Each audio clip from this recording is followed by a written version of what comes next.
सांग मैंने हापी मकर संक्रांति चलतु सांग मैंने आज स्पेशल दिन में बाड़िया डालमाटे प्रस्तुत करवा।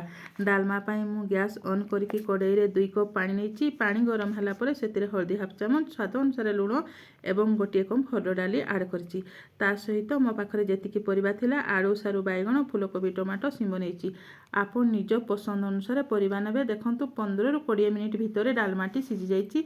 एबे फाइनाली आमे सेतिरे छुंक दमा।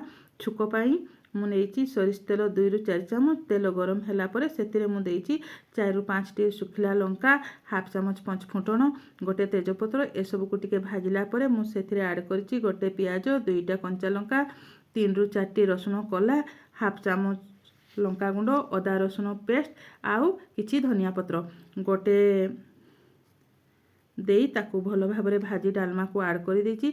देखंतु सांग माने फाइनाली डालमाटी प्रस्तुत हो जाइए। आपण माने घरे बनातु खातु आउ केमती लागला कमेंट रे जणातु। Thank you.